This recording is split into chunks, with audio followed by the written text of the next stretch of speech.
Para a palestra Inovação, Irrigação Remota, convidamos Murilo Pereira Lopes. É fundador e CEO da startup Agroet. É graduado em Engenharia da Computação pela Faculdade de Ciência e Tecnologia de Montes Claros. É pós-graduado em Física no Ensino Superior pela Faculdade do Noroeste de Minas. É mestre em Engenharia Mecânica pela PUC Minas, Pontifícia Universidade Católica de Minas Gerais. É empresário, fundador da startup Agroet e membro fundador do Ecossistema de Inovação do Norte de Minas Gerais. É também professor e coordenador do curso de Engenharia Mecânica da Faculdade de Ciência e Tecnologia de Montes Claros. Com vocês, senhor Murilo. Boa tarde a todos. Depois de um café, né, acho que as energias se renovam, é isso? Nesses últimos anos eu tenho participado muito de eventos como esse e às vezes o meu currículo, né, ele destoa um pouco dos outros palestrantes, né?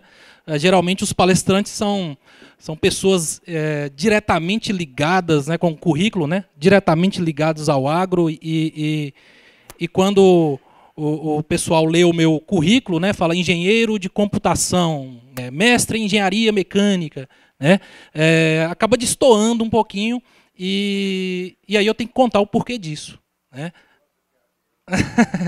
Eu disse que eu gosto de ganhar dinheiro. Na verdade, acho que a gente tem que associar, né, o que a gente gosta com o que a gente faz, né? Então eu gosto muito de tecnologia. E ganhar dinheiro eu acho que faz parte, acho que todo mundo trabalha para isso, né? Acho que a gente tem que lutar para crescer, né?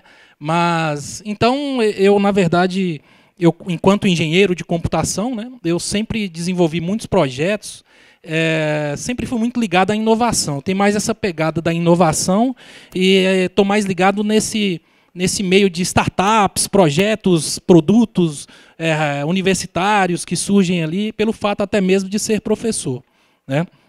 E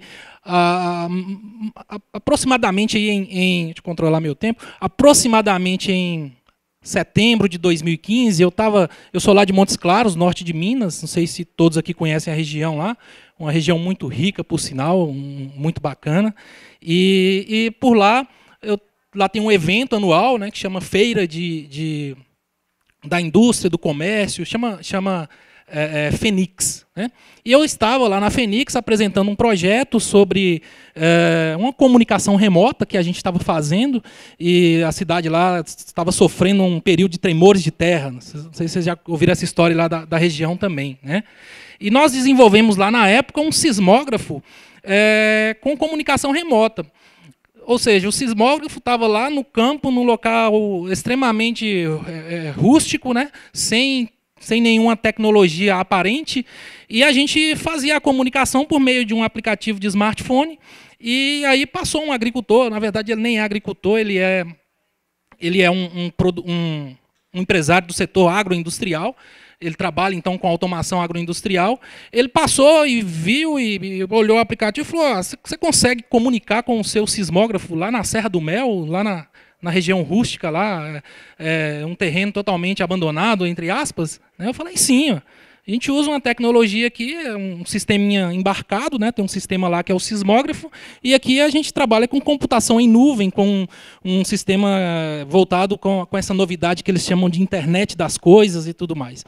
E partindo disso, esse sujeito ele ficou muito interessado, eu não sabia o porquê, né? Depois ele me procurou e falou, ó, eu estou com um desafio muito grande, eu estou atendendo diversos produtores rurais e os produtores rurais estão com problema nos sistemas de irrigação.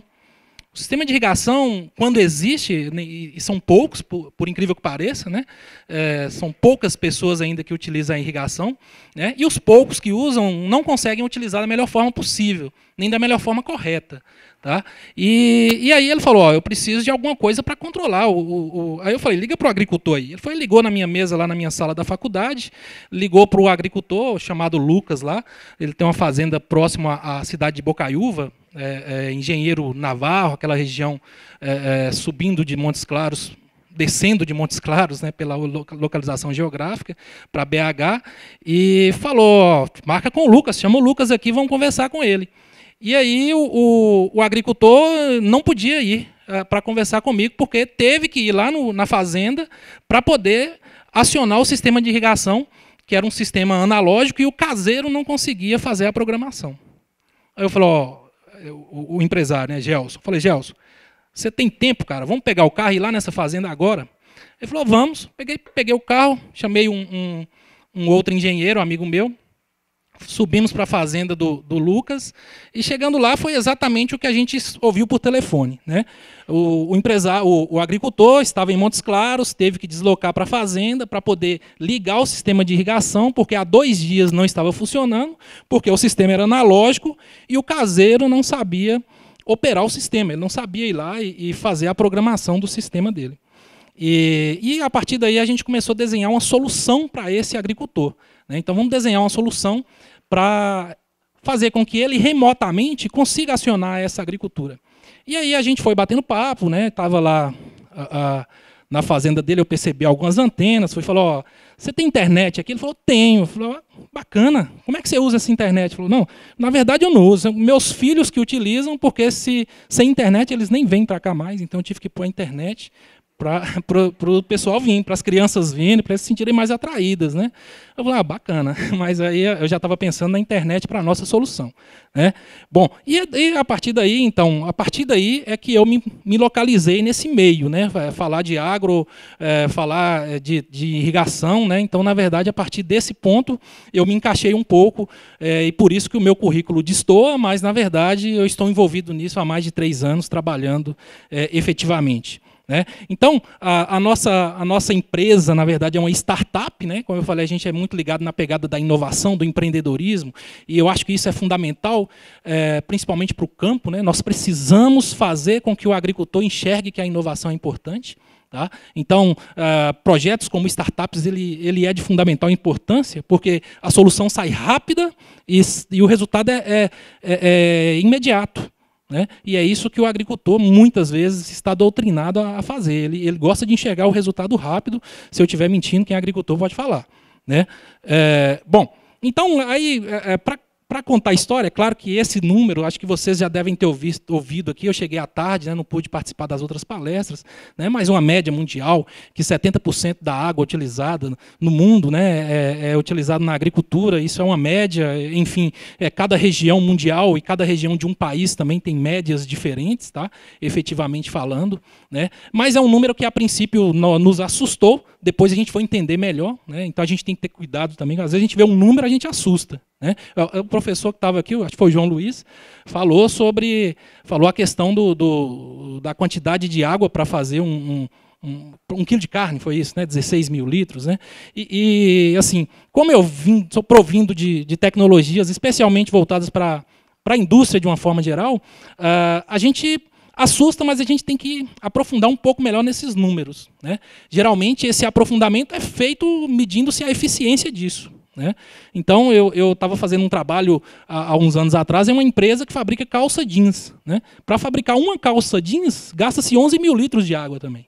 Então, o número também é assustador. Né? Então, você vai falar, eu quero produzir uma calça jeans. Então, você prepara 11 mil litros de água, que é o mínimo para se começar. Né? Agora, qual a efetividade, a eficiência disso depois que a calça está produzida? Né? Lá, no caso, tem o reuso da água, né? E tem outros processos para poder aproveitar isso e tudo mais. E é o que o agricultor precisa fazer. Né? Então, esse número assusta, assim como, às vezes, a gente olha para um sistema de irrigação por pivô, né? A gente também assusta. Né? Poxa, você fala, o pivô é um vilão, gasta muita água. Né? A primeira impressão que a gente tem é essa. Né? Mas, na verdade, a gente tem que medir a eficiência disso. Né? Uma vez que ele está gastando, porque não tem eficiência. Então, a gente está, a média, acho que é entre 50% e 70% de eficiência de um pivô. É muito baixa, né? Se a gente for pensar em eficiência efetivamente. A gente tem que subir esses números realmente e fazer com que ele funcione, né, de forma correta. Tá? Mas, para isso tudo, a gente precisa de informação. Eu fiquei muito feliz de ouvir a palestra do Abílio. Ele falou muito, e não sei se vocês perceberam, o que ele tem de principal? Informação. Né? O que ele consegue fazer, o que faz ele tomar as decisões são as informações que ele tem, né? E ele estudou e buscou essas informações para que ele consiga mensurar lá no final efetivamente. Tá? Só que muitas vezes a gente chega lá no agricultor e ele fala que a lavoura dele está dando prejuízo, né? Então é comum ouvir isso. Na verdade, assim, a gente tem que mensurar, não mensurar o resultado, mas mensurar os insumos que fazem chegar nesses resultados, né? Então, quando gasta-se muita água de forma incorreta, igual o Lucas lá, quando a gente chegou, uma parte ele tinha na época lá 4 hectares de milho, 2 hectares estava molhado e os outros 2 hectares tinham passado 2 ou 3 dias sem molhar. A diferença é um absurdo. Para quem olha, acha que não é, mas a diferença para o sol do norte de Minas, né, que em período muito pesado, tinha uma diferença monstruosa. Tá? Então, aí a gente buscou algumas informações interessantes também, isso desde 2016, né? A gente percebeu lá o seguinte, lendo muitas reportagens, né, falou, a tecnologia já é realidade no campo. Aí você fala, poxa vida, é realidade no campo. Mas na hora que você vai apurar esses números, né, e como pedreiro tem que peneirar uma terra ali, e na peneira sobra algumas coisas, sobra só as pedras maiores, né? Então a gente foi analisar esse número também um pouco mais profundo e percebeu que realmente existe tecnologia no campo, mas muito localizada em pedras maiores, em agricultores que têm já um fluxo de produção, que tratam a fazenda efetivamente como um negócio e que têm um cuidado de prezar pelos resultados desse negócio. Né? E olhando para o campo, olhando para uma realidade mais próxima, a gente chega no agricultor, por exemplo, da agricultura familiar, no Lucas, que nós tivemos lá, foi o nosso primeiro caso, né? E de outros casos que nós já trabalhamos, né? A gente percebe que não existe efetivamente a tecnologia no campo para pequeno agricultor, ou pelo menos eles não estão acessando o que existe, se é que existe, de forma aberta. Né? E aí, o que acontece? Quando eu falei lá perguntei pro Lucas lá na fazenda dele por que ele tinha internet, ele falou que era para os filhos, senão os filhos nos visitavam, né? Aí a gente tem uma pesquisa, por exemplo, que fala que 94% dos produtores rurais usam celular. Né? Então, se 94% usam celular, significa que tem alguma tecnologia para ele estar usando lá. Né? Ou tem um sinal, nem que ele suba numa árvore, se for preciso. Né? Ou tem uma rede Wi-Fi compartilhada lá na fazenda ou no sítio, naquela propriedade que ele vive. Né? Então eles usam, e usam mesmo, porque nós tivemos que fazer uma pesquisa muito pesada no campo, onde a gente começou a levantar isso, a gente foi em fazenda por fazenda, observando costumes, hábitos, né? E percebeu que todo mundo tinha uma páginazinha no Facebook, né? Que o cara postava lá quando tinha alguma festinha lá na comunidade. Então a gente começou a perceber isso. Então, quer dizer, a tecnologia existe. Tem o cara lá, tem o celular, tem uma internet que talvez não seja melhor, como tem em alguns locais na cidade, mas existe. Né? E essas pessoas têm acesso e 94% usam isso. Né? E então, não sei se vocês perceberam, né? eu tô caminhando para uma linha, pela minha conversa, para uma agricultura mais familiar do que para uma grande agricultura. Tá? Bom, e a partir disso, a gente também, buscando dados lá do Ministério de Desenvolvimento Agrário, né, a gente encontrou lá falando que a agricultura familiar produz 70% dos alimentos consumidos pelo brasileiro. Né? Bom, aí o que acontece? Aí vem as descobertas também na nossa startup. Né? A gente, enquanto leigo, né, a gente enxerga a agricultura como produção de alimentos. Não é isso?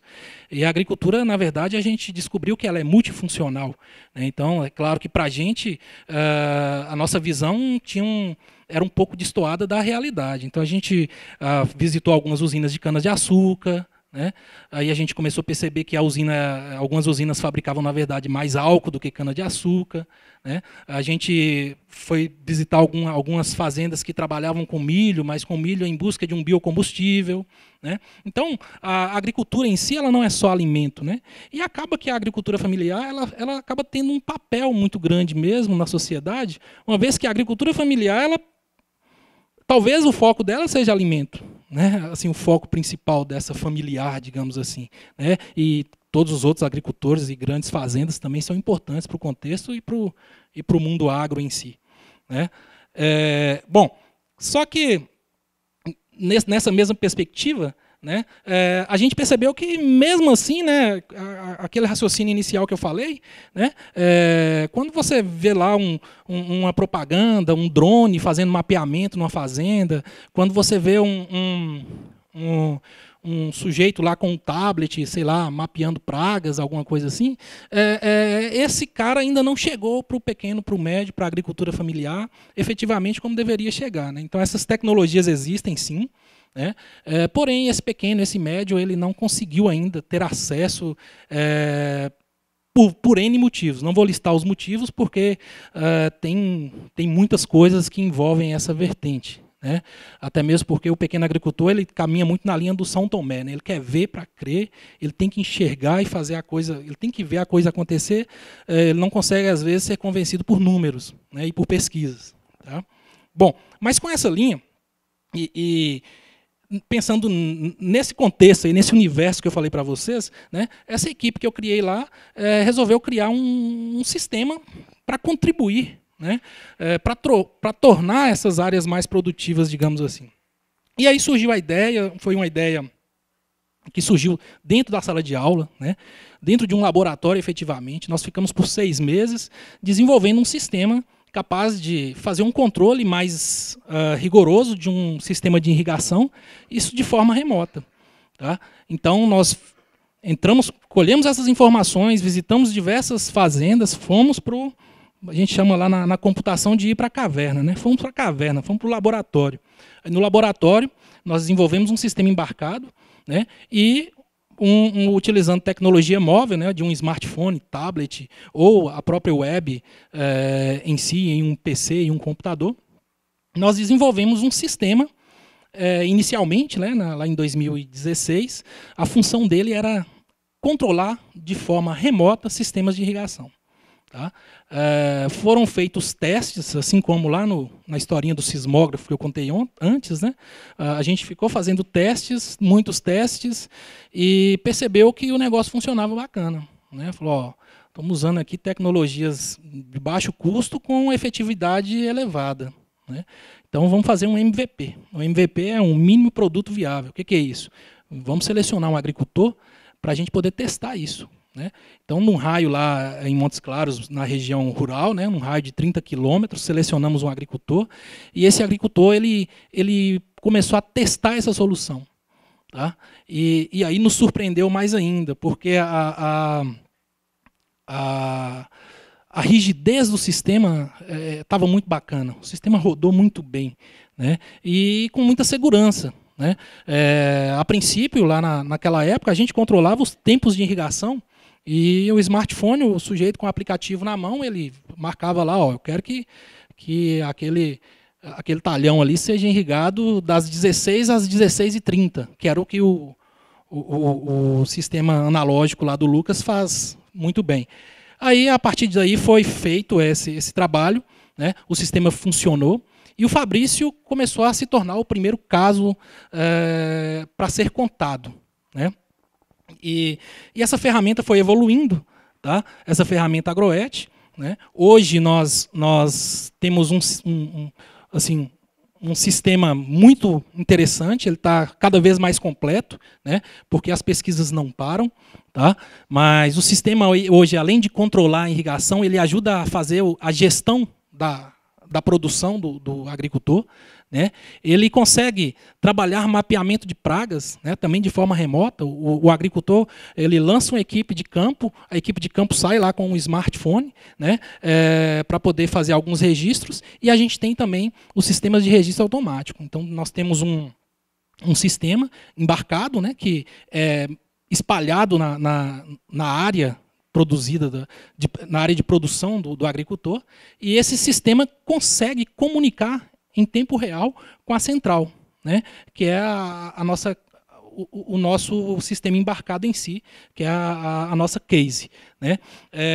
A gente consegue, nesse aplicativo, enxergar os indicadores de consumo, né, de uma forma bem limpa, gráfica. Né. O agricultor ele consegue enxergar se ele está consumindo mais água, se ele está consumindo menos água, mais energia, menos energia, né? Qual o impacto daquela cultura X comparado a uma cultura Y no final do seu resultado. Tá? ele emite alertas, um dos problemas que a gente pegou também várias vezes, né? Às vezes o sujeito, agricultor de final de semana, né, liga um sistema de irrigação e só volta no outro sábado. Né? E às vezes o sistema estoura uma tubulação lá no sítio dele, na fazenda, na pequena roça dele, e fica vazando água por dias, né, até que se faça a intervenção humana. O sistema nosso ele já consegue emitir um alerta de alguma anormalidade. Então, se tem anormalidade, o agricultor, imediatamente ele pode tomar uma providência. Se essa providência seja o deslocamento dele até a propriedade, ou de avisar um vizinho ou alguma outra pessoa para poder fazer a intervenção. Né? Então, o sistema nosso, hoje, ele é bastante completo nesse sentido. Né? A gente começou, final de 2017, a controlar algumas variáveis climáticas também. Não só climáticas, né? Umidade do solo, temperatura, pH, as condições climáticas em si, especialmente lá no norte de Minas, né? Existe muito estresse térmico, né? As variações térmicas, às vezes, são bruscas durante o dia. Né? Às vezes a gente chega a 40 graus durante o dia e 18 graus no período noturno. Né? Então, mais de 22 graus variando ao longo de um dia. Então esse controle ele é fundamental para algumas culturas em si. Né? E o processo, eu consigo falar melhor contando o caso real aí do Fabrício. Né? O Fabrício é um dos, é o primeiro e é o que utilizou a solução. Ele foi a cobaia, né, digamos assim. Ele foi o que usou a solução para a gente aprender. Né?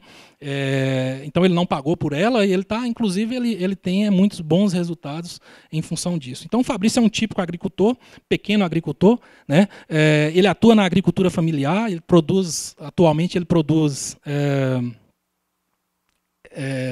hortaliças, né? Alface, couve, né? Cebolinha, e ele tem 38 anos e ele tem uma propriedade localizada próxima lá ao município de Montes Claros. Né? Na época, ele visitava de 2 a 3 vezes por dia a sua propriedade, uma vez que era uma propriedade próxima à cidade, isso facilitava também.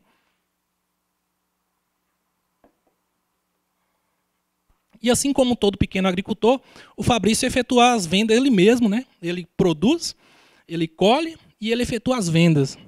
Lá na região chama Ceanorte, aqui chama Ceasa. Né? Então lá tem um pequeno Ceasa e o Fabrício, 2 vezes por semana, na terça e na quinta, se não me falha a memória, ele teria que estar lá no Ceasa para fazer as vendas do produto. Só que com essa necessidade de visitar a propriedade para poder cuidar do sistema de irrigação e de outras coisas, né, acabava tomando muito tempo dele. Às vezes ele não conseguia chegar no Ceasa a tempo, às vezes ele não ia para o Ceasa, a produção encalhava, perdia. Né, e chegou em um ponto que ele tinha que tomar uma decisão. A decisão dele seria, ou eu vou contratar um funcionário para ficar aqui para mim, eu só venho pegar a produção e escoar, ou eu vou usar uma solução tecnológica. Né? E aí que a gente apresentou para ele essa solução tecnológica. Né? Depois que nós instalamos lá para ele esse sistema denominado Agroet, né, ele conseguiu, e aí vem um resultado muito interessante, ele conseguiu aumentar 32% na sua produtividade. Né? A gente mediu isso em 2017. Tá? Hoje é impressionante, ele conseguiu quadriplicar já a sua produtividade. Então, a eficiência do sistema com relação ao consumo hídrico e ao consumo energético é muito interessante. Né? O agricultor ele teve uma redução lá medida de 33% no consumo da energia elétrica e redução no consumo de água de 34%. Na verdade, se gastou água, gastou energia elétrica, né? Que é uma outra vertente que a gente vai atacar com a energia solar e tudo mais, mas tem que ser uma coisa de cada vez. Né? Então, ele está atuando, a gente está com essa solução.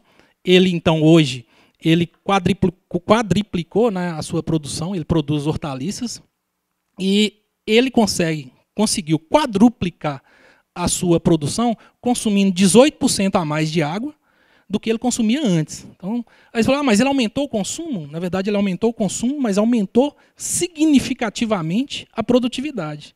Então, a ideia é essa. A ideia, então, é pegar um pivô central e falar, isso está errado. Ele não pode ter uma eficiência de 60%, 70%. É muito baixa. Né? A gente, então, como a minha área lá, no currículo falado, né? Eu sou engenheiro de computação, engenheiro mecânico. Lá na indústria, dependendo da indústria, a gente trabalha com patamares de falha gerando em torno de 0,37%. Né? Então, a gente trabalha muito com confiabilidade em equipamentos, né? E é isso que foi o que a gente sentiu que estava faltando para o Fabrício. Né? E para o Fabrício, para o Lucas, para o Fábio e para as outras pessoas que já usam o nosso sistema hoje. Né? E o mais importante, e aquilo que eu comentei no início, que o professor Abílio falou muito bem. Né? O Fabrício ele não sabia, de forma alguma, o tamanho dos insumos, o tamanho do custo desses insumos que ele gastava em sua propriedade. Ele não mensurava isso, ele não sabia.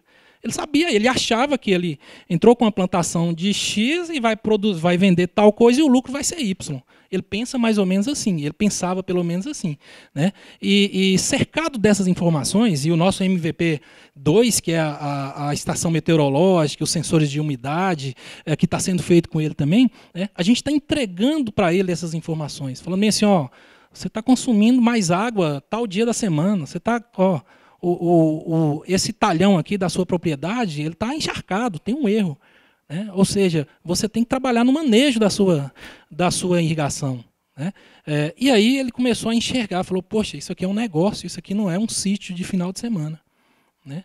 A partir do momento que ele começou a enxergar que isso é um negócio, ele hoje, né, naquela época ele não tinha, hoje ele é um produtor rural, registrado, né? Ele faz vendas, ele consegue escoar sua produção, né? E diferentemente de outros que continuam produzindo da mesma forma, sem pensar em produtividade e em efetividade do seu trabalho. Tá?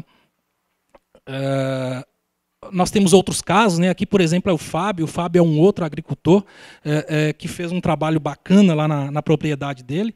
Ele, em uma entrevista que ele deu para o G1, ele falou que ele conseguiu economizar 40% da água.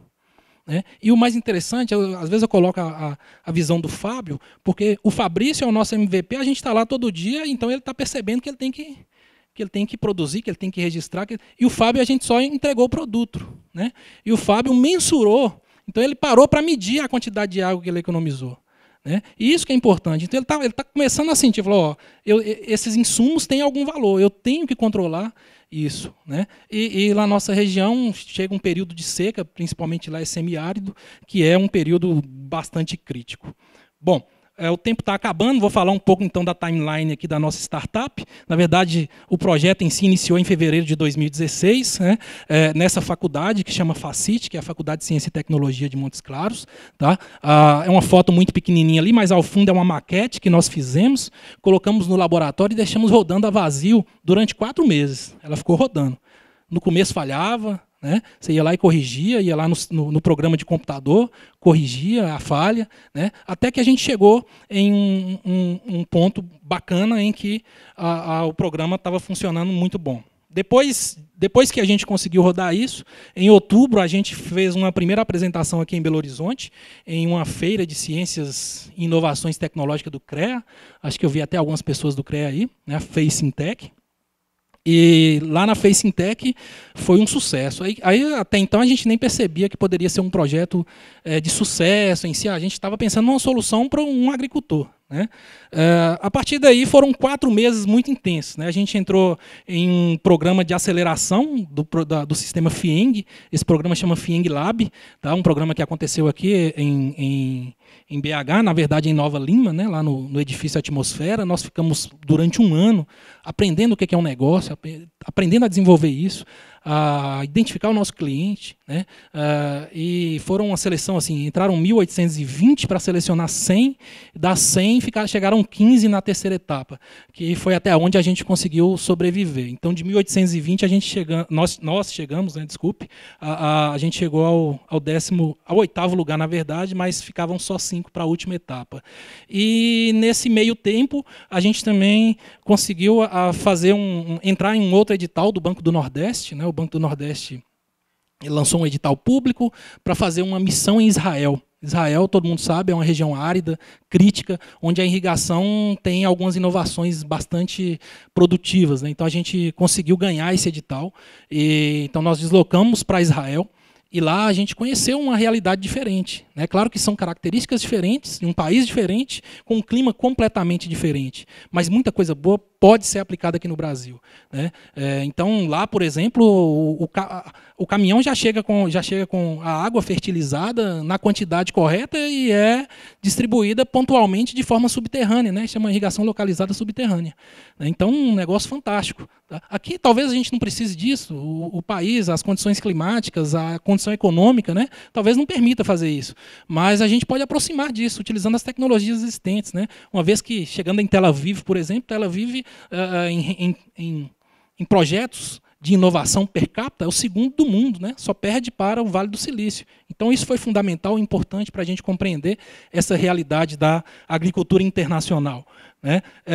A gente continuou até a terceira fase do programa FIENG Lab, né? Até novembro do ano passado, e de lá para cá, nós seguimos com o projeto, voltamos para trabalhar com a questão agora de coletar dados, coletar informações, né?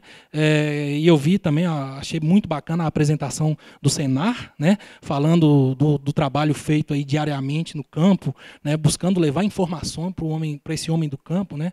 Esse projeto ABC Cerrado, um projeto muito bonito, por sinal, tá? E isso tudo está culminando, né, nesse momento nosso. Esse nosso momento agora é um momento de... Nós estamos realizando o nosso segundo MVP, já temos um produto no mercado, né, que é o AgroET em si, que é o controle de irrigação remota, né. Nós já descobrimos outros potenciais áreas e outros potenciais segmentos do mercado para a gente atuar, como, por exemplo, até na jardinagem, né. A gente está falando de economizar água, por que não aplicar isso na jardinagem? Né? Então, nós trabalhamos nessa linha. A nossa missão em relação ao meio ambiente é ajudar a preservar os recursos hídricos, contribuindo aí para a questão da manutenção dos recursos energéticos. Tá? E uma das coisas importantíssimas, eu acho que a gente não consegue fazer nada sozinho. Então, o projeto existiu, saiu do papel, porque nós contamos com o apoio de muita gente, né? Muita gente, principalmente local, muitos agricultores, muitos órgãos ligados à agricultura, e isso foi fundamental para a gente. Estou deixando aí o contato, vou estar participando do debate para a gente poder dar sequência aí em alguma pergunta, alguma dúvida que tiver. Agradeço muito, o tempo meu está esgotado, eu gosto de ser muito rigoroso com isso. Um abraço.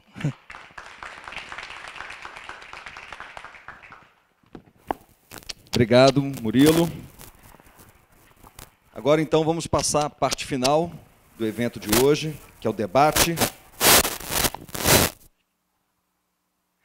Lembrando que quem desejar fazer perguntas posteriormente pode enviar também aos palestrantes, através do e-mail. O e-mail de cada um, né? E também a produção depois aqui do evento pode passar esse e-mail para vocês, o e-mail de cada palestrante. Agora, então, para mediar o debate do dia, o último debate do dia, convidamos Fernando Antônio de Souza Costa, auditor fiscal federal agropecuário e coordenador do Plano ABC em Minas Gerais. É engenheiro agrônomo e mestre em economia rural pela Universidade Federal de Viçosa, além de especialista em desenvolvimento local sustentável pela ONU, Organização das Nações Unidas. Por favor. Convidamos a todos os palestrantes que subam ao palco, por favor.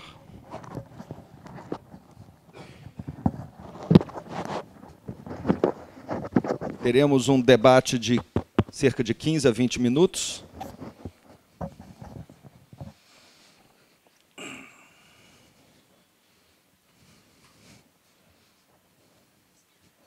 Obrigado.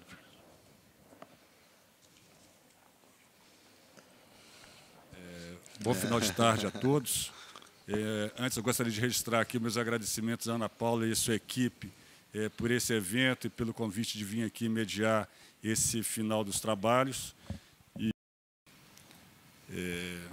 eu gostaria de, antes de passar as perguntas para os palestrantes, eu gostaria de destacar a importância desse evento para o Tratado da Água, que é o principal mecanismo de adaptabilidade do setor agropecuário às questões de mudanças climáticas, e considerando aqui o raciocínio do pensador Harder, citado pelo João, né, e eu vejo que a importância do engajamento dos parceiros, das instituições e dos produtores rurais para fortalecer as medidas de adaptação do processo produtivo agropecuário, né?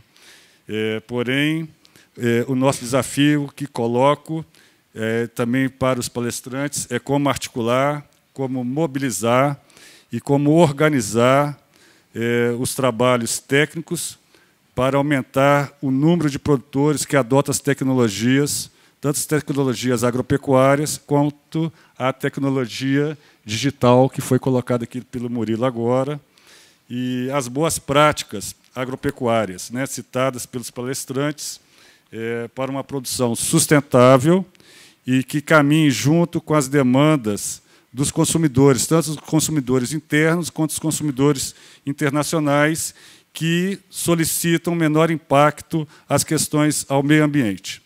Então, no momento, nós recebemos aqui algumas questões dos participantes e eu vou passar algumas perguntas e cada um pode fazer a sua intervenção para poder fazer as respostas que atendam os nossos participantes.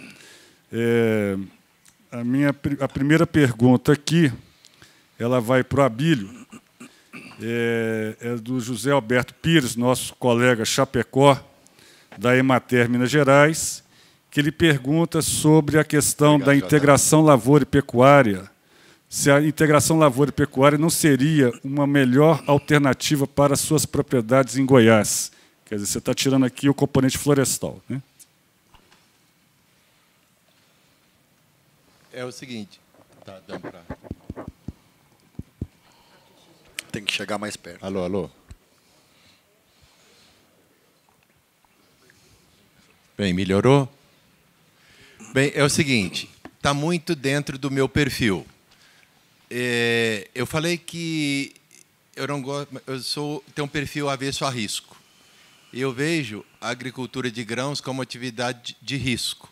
Tanto é que, quando você acerta a mão, você fica bem rico. Quando você perde, você vende a propriedade. Então, eu sou, muitas vezes, obrigado a entrar na agricultura, porque o sistema exige, mas é muito de passagem. E aí, a agricultura também, como a rotina integração lavoura-pecuária, além de ser uma atividade que tem um certo risco maior do que a integração lavoura-pecuária-floresta, ela exigiria mais de mim.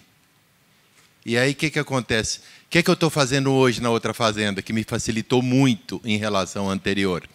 Eu arrendo as terras para um lavoureiro. Me paga 60 sacos de soja por alqueire, e aí elimina o risco e não demanda a minha presença na gestão do processo produtivo. E aí eu cuido da parte florestal e gado. Então, justamente pela minha realidade de não ter a disponibilidade de tempo que talvez a atividade agrícola exigisse, e além também do meu perfil avesso a risco, né? Então, a parte de grãos fica com alguém que arrenda a terra e cuida disso, e eu cuido da floresta e do gado. Respondeu? Vou aproveitar também, que é para você, Abílio, é da Regina, ela é produtora rural, e na pastagem você utiliza a infiltração de água no solo com a utilização do subsolador? Isso. Até eu vou aproveitar para terminar a resposta anterior.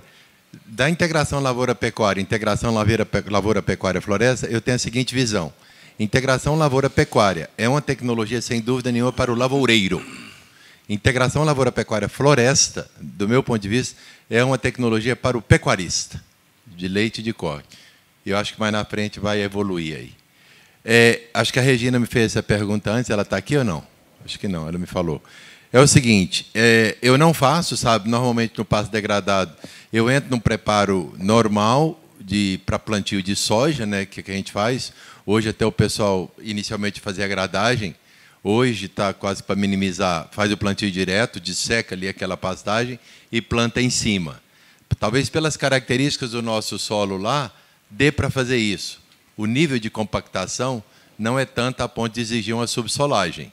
Mas ela me encontrou e disse que para eu experimentar, que eu vou experimentar uns benefícios muito positivos dessa prática.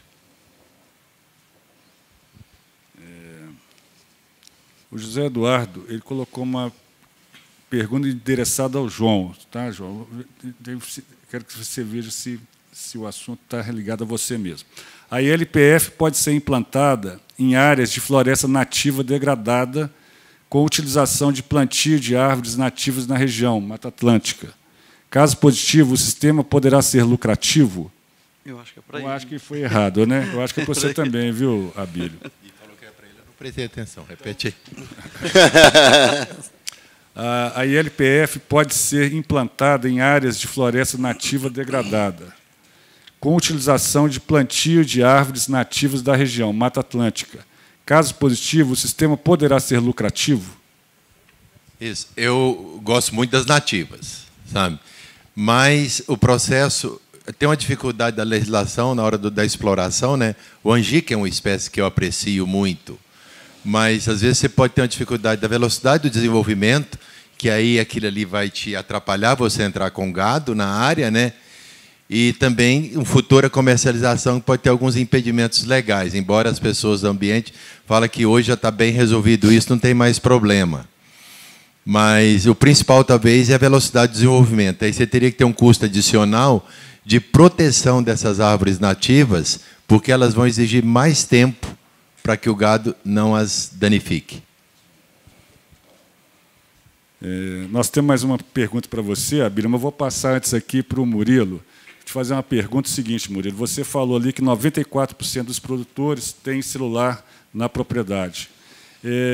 O que nós precisamos de fazer para que esse produtor adote essa tecnologia digital como um instrumento, uma ferramenta de gestão das práticas agrícolas nas propriedades, principalmente na região norte de Minas, que você é a sua região? Bom, ao ter revelado esse número para a gente, na verdade foi uma pesquisa que o Sebrae fez em 2016 ou 2017, se não me falha, no início do ano, nós também nos surpreendemos, né?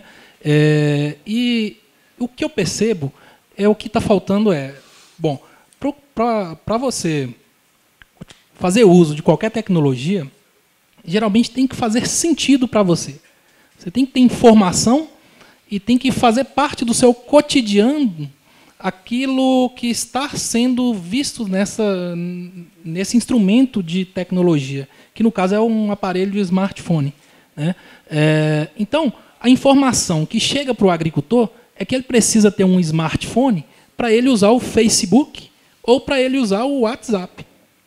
Ele não sabe da existência de tecnologias ligadas diretamente àquilo que ele produz. Então, nós precisamos criar campanhas, mobilizar entidades, o próprio Senar pode ajudar muito nisso, né?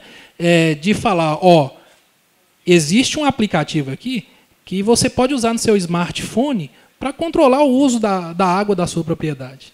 Ele não sabe disso, entendeu? E tanto é que a nossa maior campanha de marketing ela é feita no Facebook.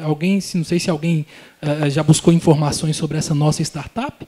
Ela é feita exatamente para tentar aproximar esse homem do campo que usa muito essa ferramenta, né? E uma das coisas que a gente tem utilizado muito lá no norte de Minas, não sei se teria que fazer um estudo aqui, né, em outras regiões, né, mas lá a questão da rádio, né? A rádio chega no campo. Então, nós tivemos uma intensificação de agosto a novembro de 2017 em programas de entrevistas de rádio. Isso foi muito bacana, foi muito... imediatamente começaram... A gente deu entrevista numa rádio lá, em Montes Claros, uma rádio chamada Educadora Transamérica, uma rádio que cobre toda a região. A entrevista terminou às 10h30, por volta do meio-dia já tinha mais de 100 curtidas lá na página. Quer dizer, essas ferramentas ou esses meios de comunicação, eles têm que ser assertivos. Não adianta eu colocar lá no programa de TV que uma propaganda bonita falando que o agricultor tem acesso à inovação na sua propriedade se ele não assiste à televisão.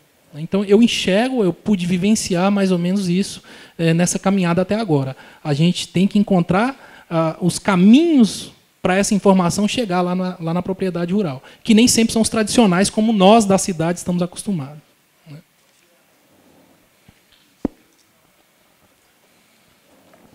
Ok, Murilo, o rádio, né? O rádio é importante, né? Continua sendo, né? Mais uma pergunta aqui para o Abília, do Fernando Leite. Existe pesquisa de LPF com espécies nativas apropriadas para a indústria tanoeira, como amburana, amendoeira, bálsamo e jequitibá? Ele faz... Não tem conhecimento. Fernando, eu não tenho conhecimento se existe trabalho de integração lavoura, pecuária, floresta com essas nativas, sabe?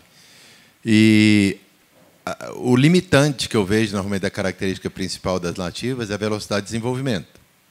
Então, a tecnologia que está avançada até agora, o eucalipto encaixa muito bem, que dá para você fazer 2 safras e que ajuda você a pagar os custos. E qualquer uma dessas nativas demandaria mais tempo e teria que ser visto principalmente o custo adicional de proteção delas para a entrada do gado prematuro, ou então para continuar fazendo grãos com elas por mais tempo. Mas o que eu vejo o principal limitante é o tempo que demanda para você entrar com o componente animal. Senhores, eu abro para a plateia se tem alguém que quer fazer alguma outra pergunta, tanto para o Caio quanto para o João.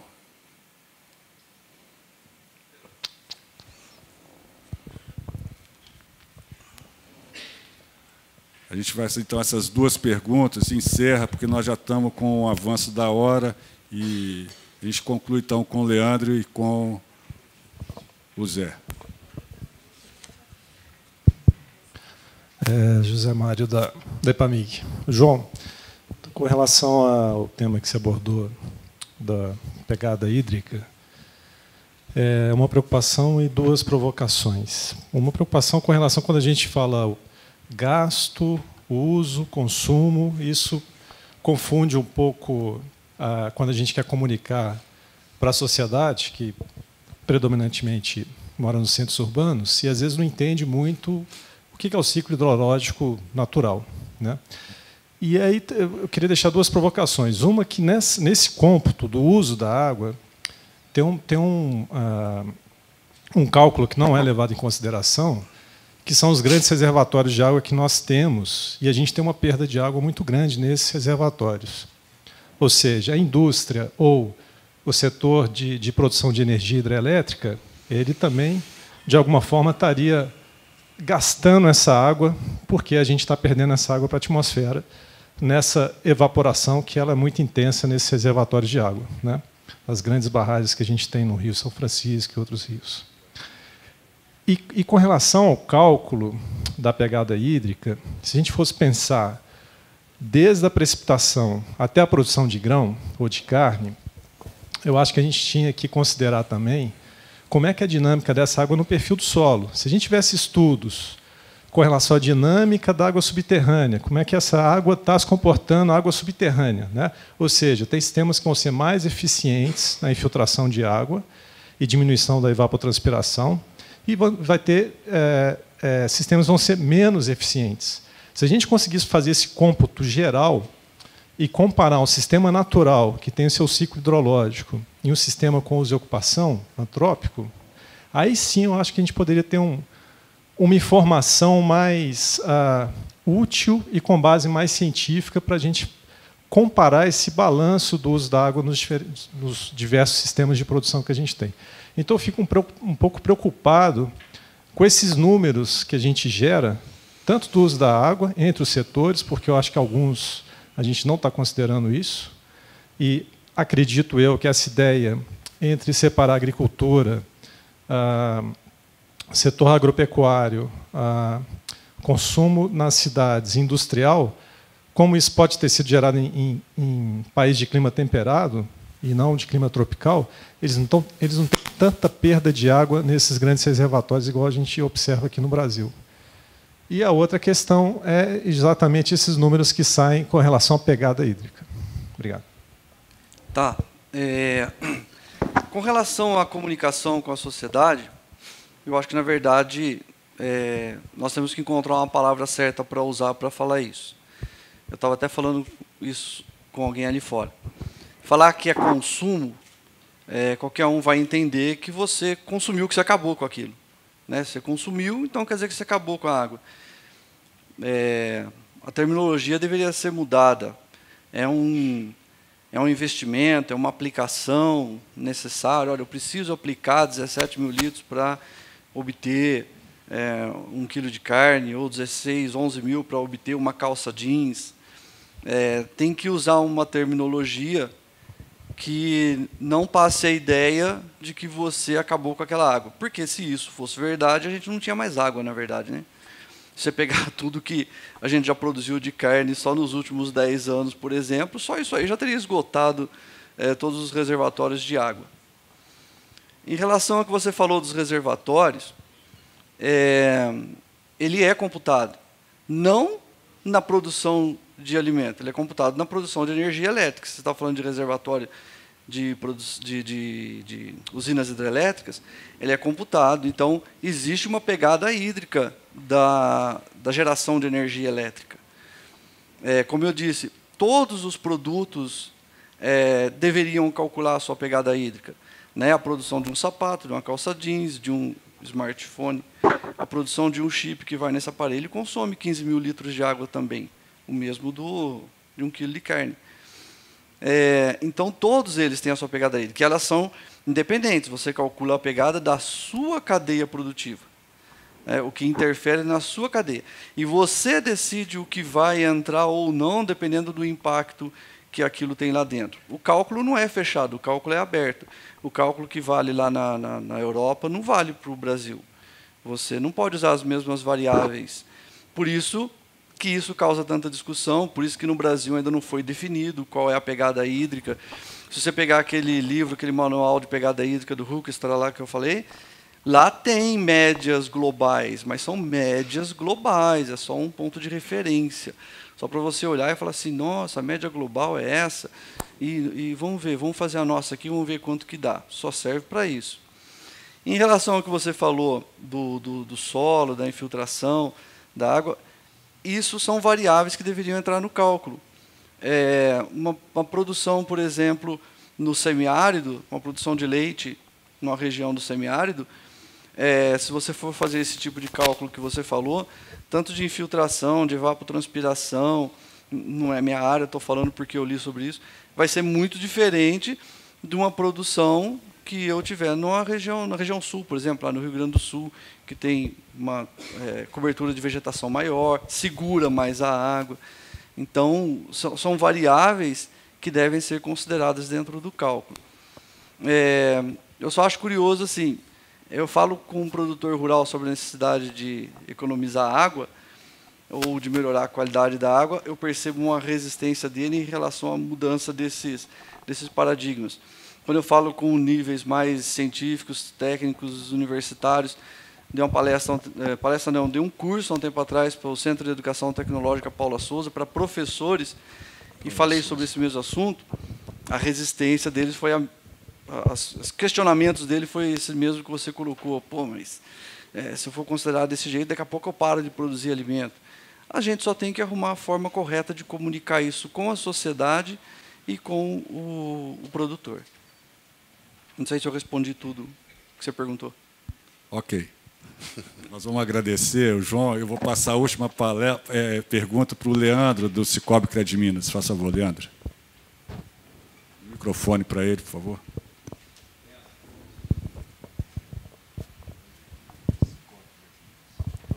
Boa tarde. Sou o Leandro, já apresentado pelo Fernando. Trabalho na parte de crédito rural lá no Sistema Crediminas. Caio, você não vai ficar de fora, não. Vou perguntar também. Foi muito interessante a exploração dos dados obtidos por meio do ABC Cerrado, realizada em parceria através do Plano ABC, é isso? Mas aqui com o nosso colega, que também é membro lá do Grupo Gestor, Chapecó, nós sugerimos, de repente, isso já tem até um input, já tem esse dado levantado, que daqueles R$1.200 por hectare, que se estime o que é recurso próprio do produtor rural, já que eu trabalho no crédito, e o que foi financiado. De repente, por meio desses dados, dá para a gente fazer um trabalho mais específico, direcionado para o crédito, né? Não sei se existe esse dado já levantado. Não, na verdade não existe. Esse foi um dado macro que nós levantamos junto ao produtor. Mas é bacana essa ideia sua, porque uma das principais perguntas que a gente recebe do produtor: tem dinheiro para BC Cerrado? Eu fui lá no banco, o cara falou que não tem, como é que funciona isso, como é que é isso? Então, obrigado, acho que foi uma boa contribuição sua, Leandro, e do Chapecó também, para a gente poder mensurar isso aí e também ajudar a orientar o produtor. Do Cicobi é uma das instituições que eu mais recomendo com relação ao repasse do crédito do ABC Cerrado, né? Nós não entramos nessa vertente de liberação de crédito, nós não entramos nessa questão financeira do projeto. Mas a recomendação de quais instituições, né, é pertinente ao nosso trabalho também. Então, obrigado. Acho que eu vou levar isso como uma recomendação e um input realmente dentro do nosso projeto, para que a gente possa falar, olha, tantos por cento foi feito pelo produtor, mas a instituição ela participa também aqui com tantos por cento e tem esse capital disponível. Bacana. Obrigado. Muito boa mesmo. Senhores e senhoras, eu agradeço a atenção de vocês. Da minha parte aqui, Ana Paula, eu encerro as questões com os palestrantes. Eu agradeço Caio, Abílio, Murilo e João por esse momento aqui junto com vocês. Muito obrigado pela atenção. Tá, ok? Obrigado.